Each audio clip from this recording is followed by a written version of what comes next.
Welcome to In the Know Medical Imaging, where we make medical imaging easy to understand.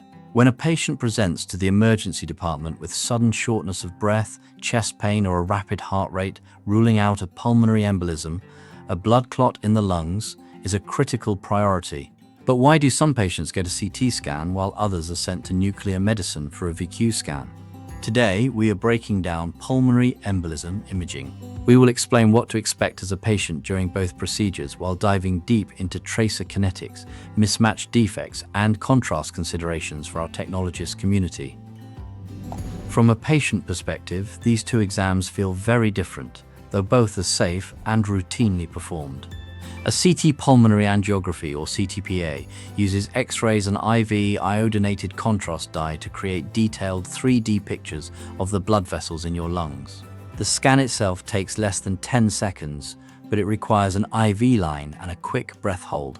As the contrast enters your arm, you might feel a warm flushing sensation and a metallic taste, which is completely normal. A ventilation perfusion scan, known as a VQ scan, is split into two parts. First, the ventilation phase. You breathe in a fine, odorless, radioactive aerosol through a mouthpiece, while a camera takes pictures of airflow in your lungs. Second, the perfusion phase.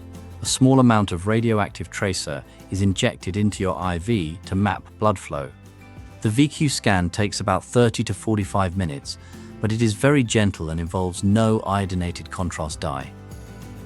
For our technologist and student community, let's break down the nuclear medicine mechanics. The ventilation phase commonly utilizes Technetium-99m DTPA aerosol or Technigas to map alveolar ventilation.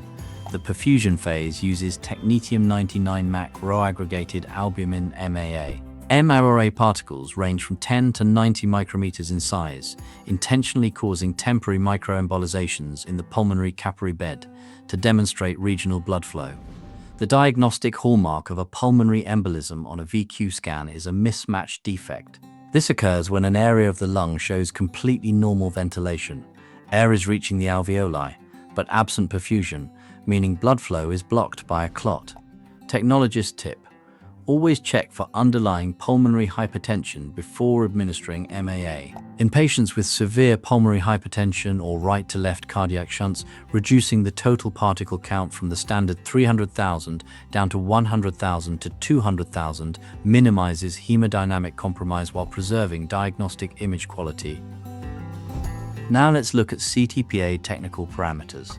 Achieving diagnostic enhancement requires precise timing, high-flow intravenous access, ELI an 18 to 20 gauge fourth in the antecubital fossa, and injection rates of 4 to 5 milliliters per second followed by a saline chaser. Bolus tracking is essential. The region of interest is typically placed in the main pulmonary artery trunk, with scan triggering set between 100 and 150 Hounsfield units. However, CTPA is prone to technical artifacts. One major issue is transient interruption of contrast, or TIC. When a patient takes a sudden deep gasp of air right before scanning, it increases unapacified blood return from the inferior vena cava into the right atrium. This dilutes the contrast bolus in the pulmonary arteries, resulting in a non-diagnostic scan.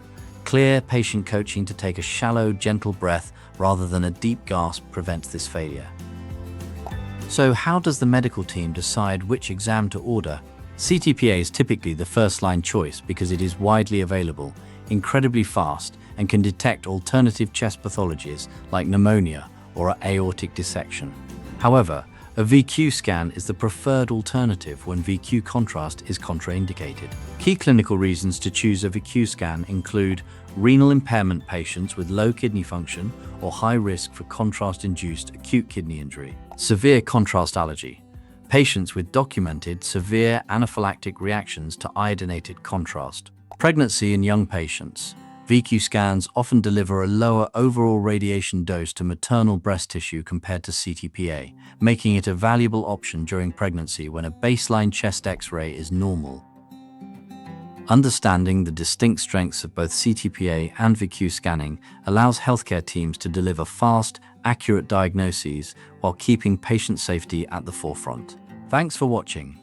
If you learned something today, make sure to like, comment, and subscribe and check out our merch store for more cool medical imaging items.